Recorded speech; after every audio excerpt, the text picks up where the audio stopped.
Cheating in video games has been around nearly as long as video games themselves. The first cheat codes were put in place for playtesting purposes, seeing how developers and playtesters both needed a quick and easy way to test out the game's mechanics. In the early days of 8-bit computers, users could load games into memory, and before launching the game, modify specific memory addresses in order to get an unlimited number of lives, continues, immunity, or just change the mechanics of the game altogether.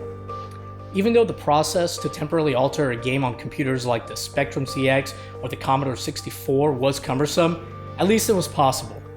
The closed nature of consoles like the NES made using a cheat that wasn't purposely left in by the developer practically impossible. All of that changed when in 1990 a device made altering and cheating on console games almost as easy as popping in a cartridge itself. Today we're going to discuss the story of the Game Genie. You cast them aside, exiled to the closet. You thought the challenge was gone. You were wrong. Rescue them, get your old video games out of the closet and play them like new with Game Genie. Game Genie lets you change levels, jump higher, punch harder, live forever. Uncover the new power in most of your old video games with Game Genie. Excellent! For your Nintendo Entertainment System, Game Genie from Galoob. The Game Genie was designed by the UK company Codemasters and sold by Camerica in Canada and by Galoob in the US. Mostly known for selling Micro Machines toys, this would be Galoob's first foray into the video game market, while Camerica already had a relationship with Codemasters as the Canadian distributor for their games. The Game Genie was originally called the Power Pack, a play on Game Pack, which was Nintendo's official name for its cartridges. Codemasters' Power Pack name was a bit of a strange choice. You see, Codemasters was known for producing unlicensed Nintendo games and knew how litigious Nintendo could be firsthand. Galoob was the third largest toy company in the US and had an equally large legal team providing guidance. So, to avoid legal issues with Nintendo, Galoob wisely rebranded the device as the Game Genie, with Camerica agreeing to follow suit. However, this wouldn't be enough to keep Nintendo's lawyers away. Galoob announced the Game Genie on May 8th of 1990. Nintendo of America then sued Galoob and Camerica 2 months later for copyright infringement. Nintendo demanded that they stop marketing the Game Genie, which was scheduled to hit store shelves in late July 1990 for a retail price of about $50. Nintendo claimed that the Game Genie created an illegal derivative work. Because of the court battle, the release of the Game Genie had to be postponed. Camerica won its legal battle in Canada fairly quickly, and the Game Genie was on Canadian retailer shelves by late 1990. Things took a little longer to get straightened out in the US, but in July of 1991, US District Court Judge Fern Smith ruled in favor of Galoob in their court battle against Nintendo. In fact, Galoob later received $16 million from Nintendo as compensation for lost profit in 1990 and 1991 stemming from Nintendo's lawsuit delaying the sale of the Game Genie. The Game Genie attaches between a cartridge and the console and is what's known as a pass-through device. After powering on the console, instead of the game's usual opening, the user is greeted with a Game Genie menu that's used to enter in a series of codes.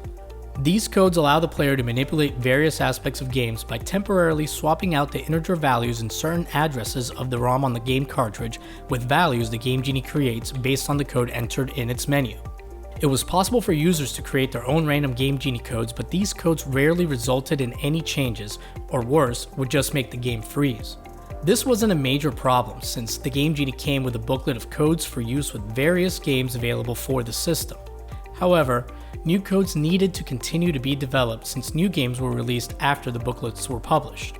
To address this, Galoob created a paid subscription service where subscribers would receive quarterly code updates.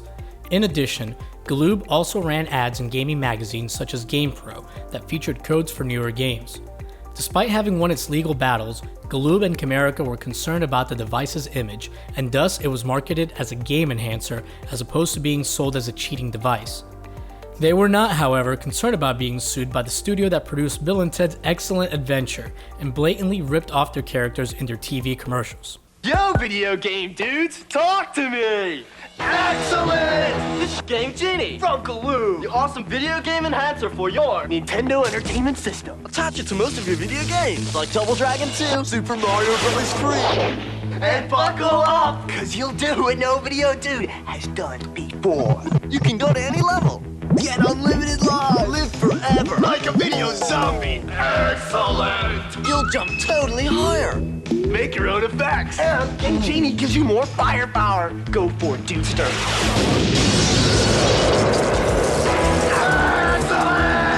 Go to any level, jump higher, stay bigger, live forever. Game Genie, the radical video game enhancer from Galoob. Before the lawsuit, Galoob supposedly approached Nintendo about having the Game Genie distributed as an officially licensed Nintendo product, an offer that Nintendo obviously turned down. Sega, on the other hand, fully endorsed the Game Genie with their seal of approval.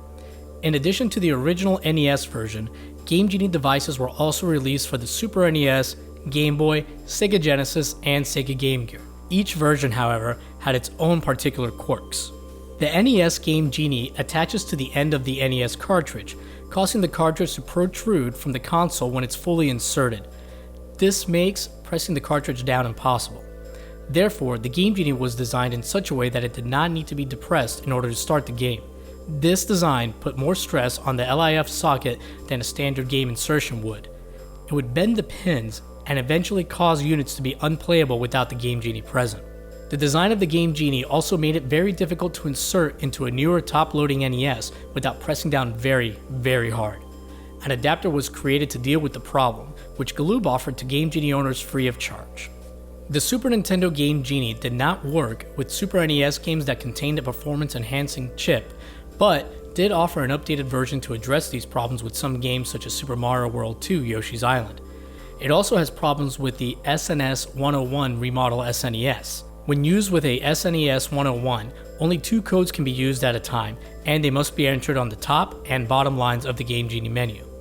The Game Boy Edition similarly has a slot for cartridges, while itself needing to be inserted into the console's game slot. It also has 2 physical buttons for toggling codes on or off, or to return to the code input screen. The physical design of the Game Boy Game Genie made it difficult to be used with any version of the Game Boy other than the original.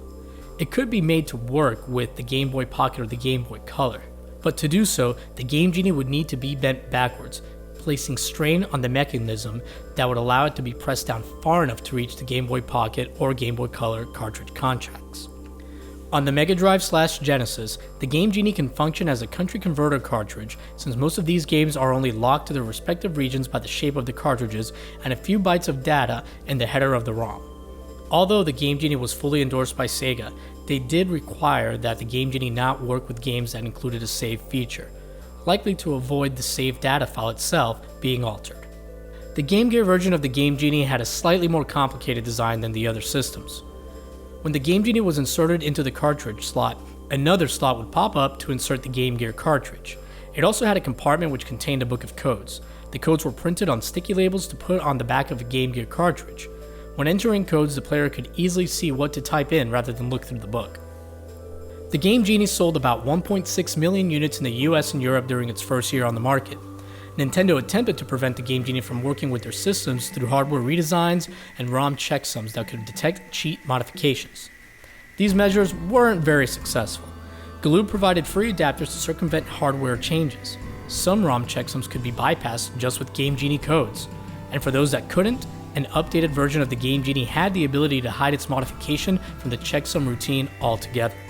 A more powerful device for the Super Nintendo, dubbed the Game Genie 2, was developed by Codemasters. This updated device would feature many improvements, including the ability for users to more easily create their own cheat codes, the ability to selectively activate cheats during gameplay using the game controller, the ability to switch games into a slow motion mode, as well as automatically save and restore the high scores from games saved into battery-backed memory on the Game Genie device itself. A fully working prototype of the device was completed, but was not released due to changes in market conditions.